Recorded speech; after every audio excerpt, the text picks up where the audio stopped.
행복한 미래를 준비하는 미래예보. 안녕하세요, 미래캐스터 황준원입니다.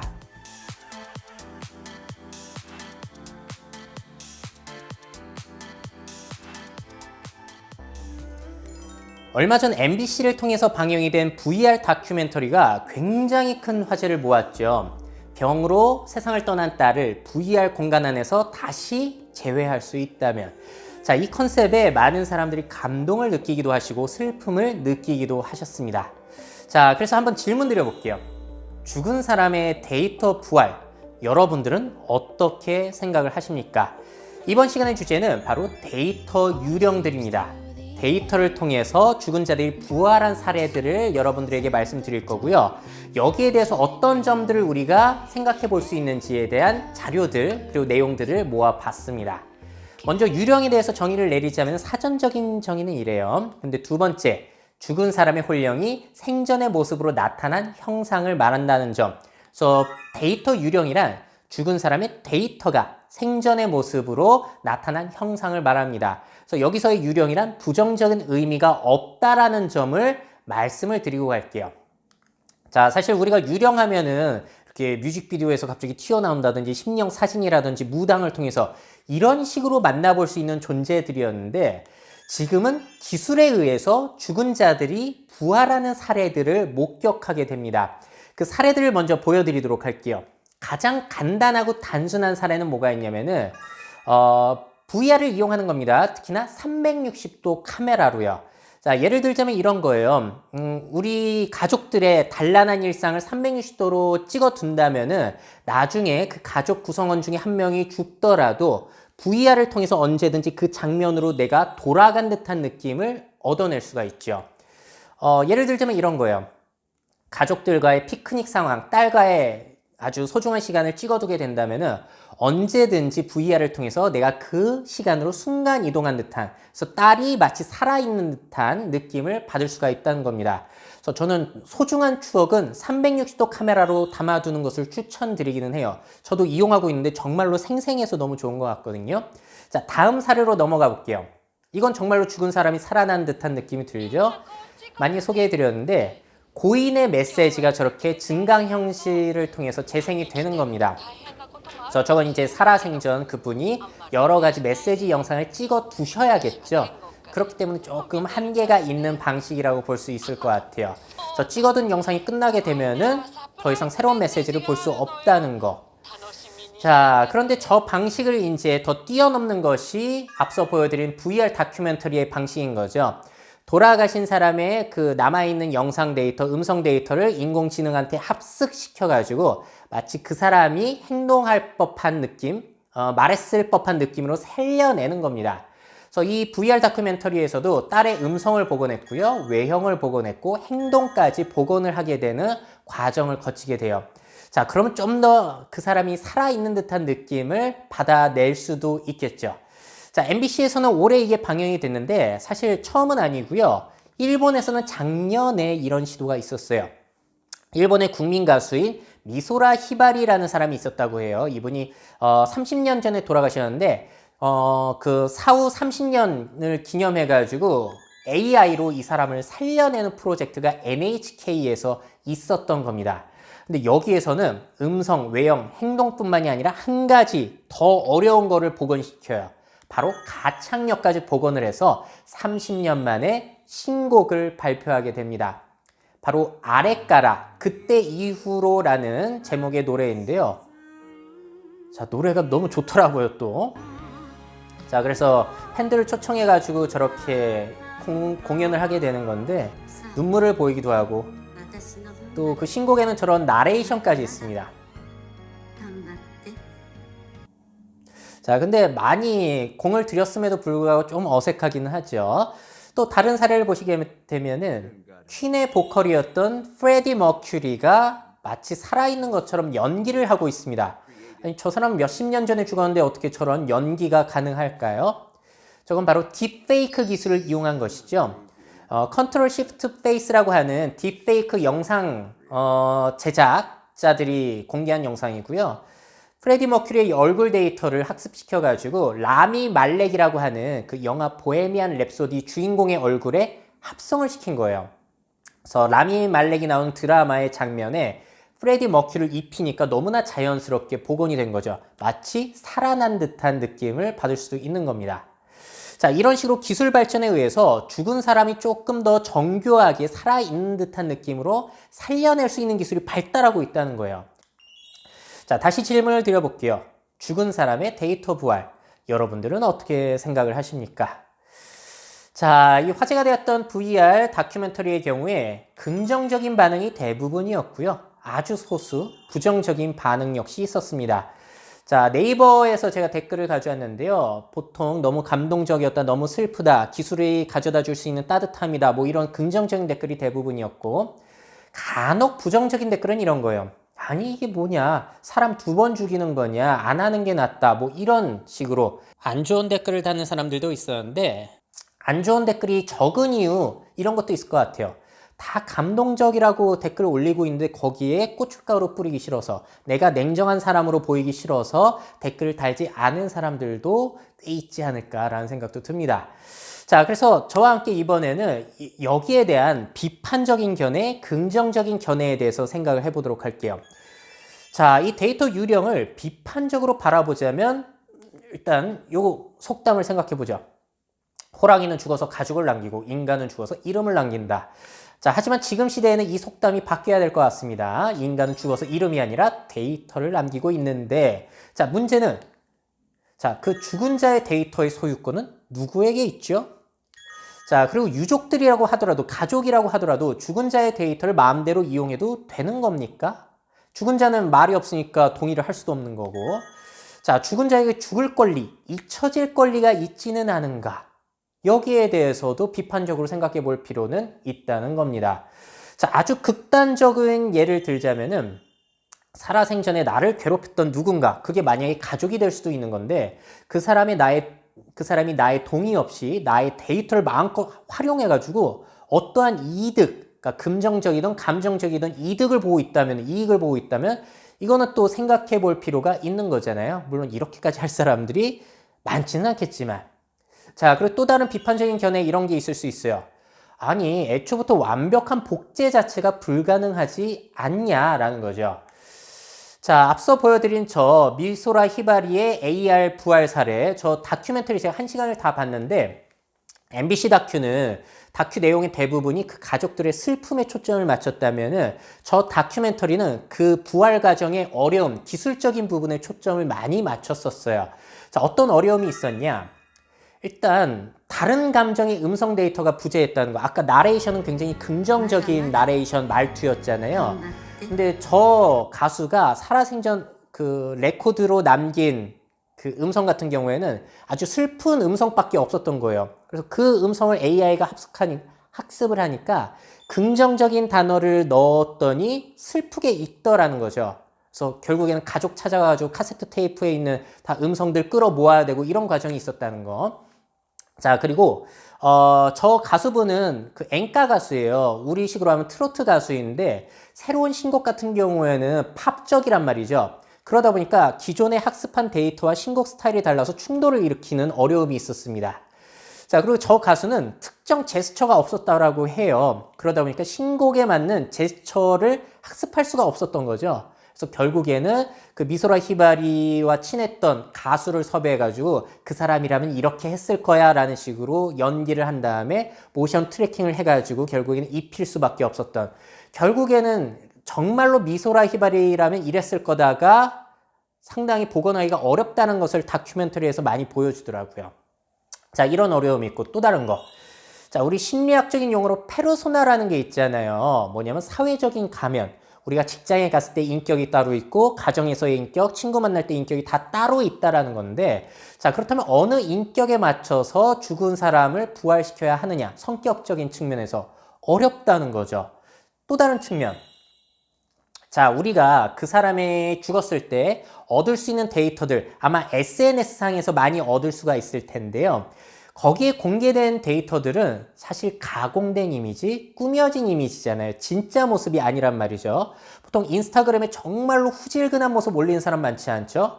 그리고 저 같은 경우는 지금 유튜브에 제 자료들, 데이터들이 넘쳐나니까 제가 죽은 다음에 제가 강의하는 영상을 복원해내기는 너무나 쉬울 거예요. 근데 문제는 뭐냐면 제가 실제 평소에도 이런 말투를 쓰고 이런 모습이냐? 그렇지 않다는 거죠. 그렇기 때문에 그 사람을 완벽하게 복원하기는 쉽지 않다는 겁니다. 결국에는 반쪽짜리 부활밖에 되지 않는다는 점이죠. 자, 그럼 뭐가 문제냐면은 부활을 기껏 시켜놨더니 뭔가 깨름칙한 거예요. 그 사람이라면 이렇게 안 했을 텐데 실제 모습은 이런 게 아닌데 라는 아쉬움, 그 충돌, 감정적인 충돌이 일어날 수 있다는 거죠. 또 다른 측면에서는 아니 이렇게 살려내는 게 남겨진 자들한테도 도움이 되는 걸까? 아니면 해가 되는 걸까? 여기에 대한 이제 많은 의견들이 있었던 것 같아요. 댓글에서도. 자, 여기에 대해서 제가 아주 인생 드라마, 제 인생 드라마거든요. 일본 1998년에 방영이 된 세기말의 시라는 드라마가 있었는데 거기에 이런 대사가 있어요. 정말로 사랑하는 사람이 죽었어요. 그랬을 때 그 사람을 따라서 죽는 것이 진정한 사랑일까요? 아니면 그래도 그 사람을 기억하면서 살아가는 것이 진정한 사랑일까요?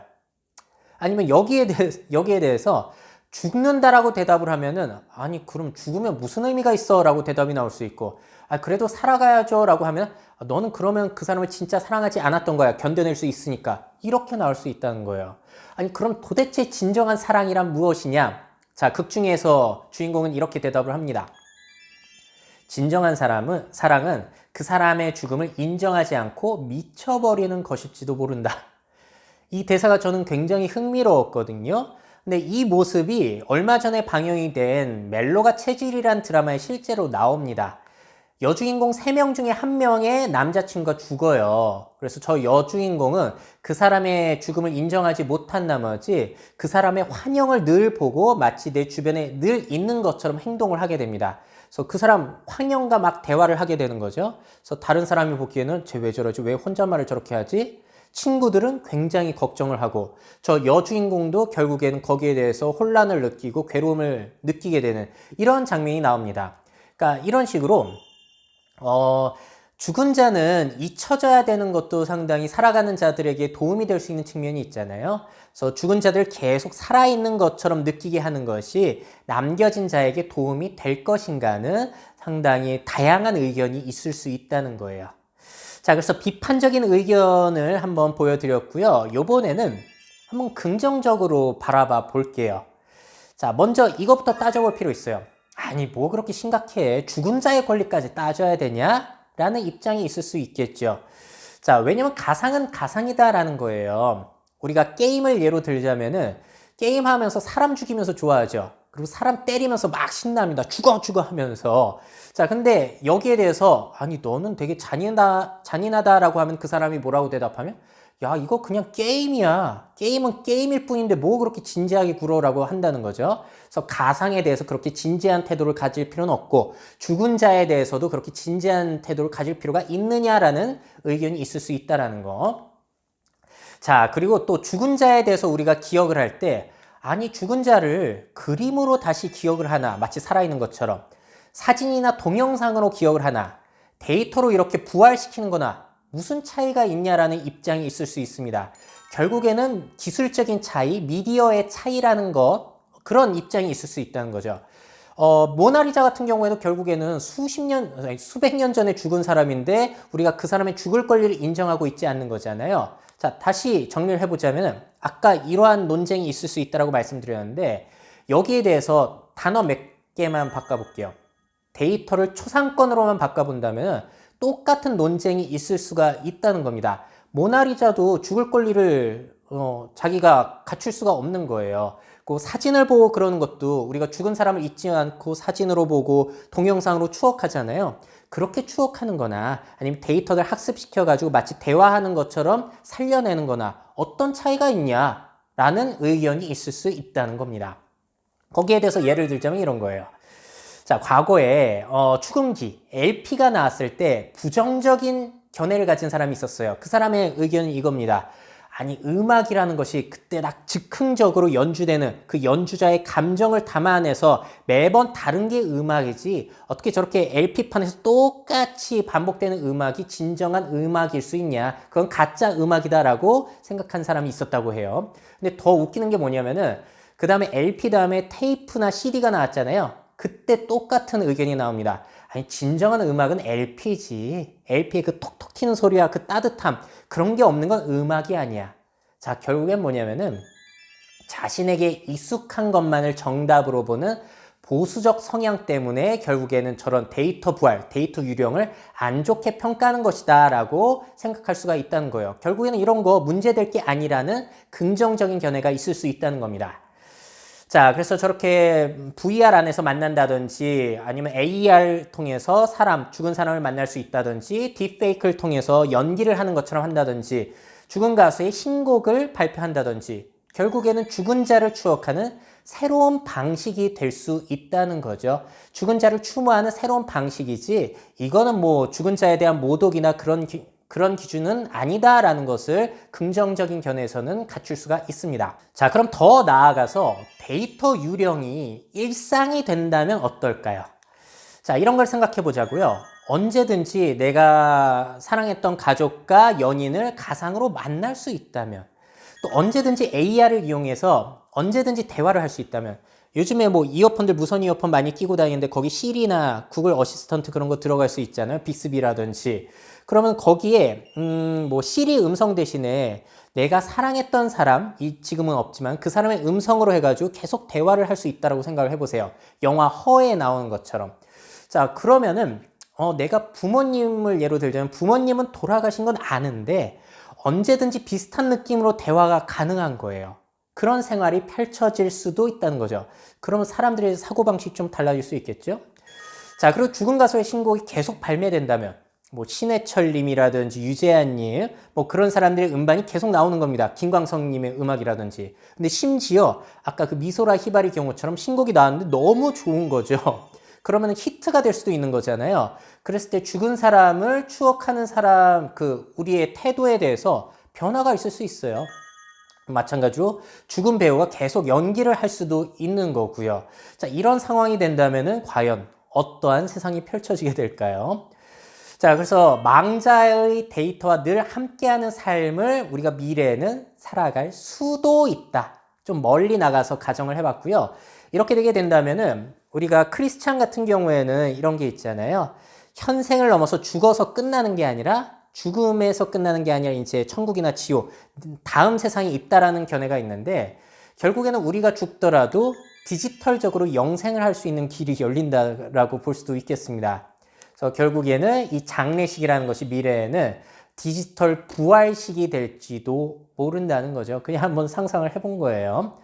자, 만약에 이렇게 된다면 정말로 우리가 죽음과 애도에 대한 새로운 인식론적인 판이 형성이 될 수 있습니다. 정말 죽은 자들을 추억함에 있어서 지금의 애절함과 미래의 애절함은 다를 수 있다는 거죠.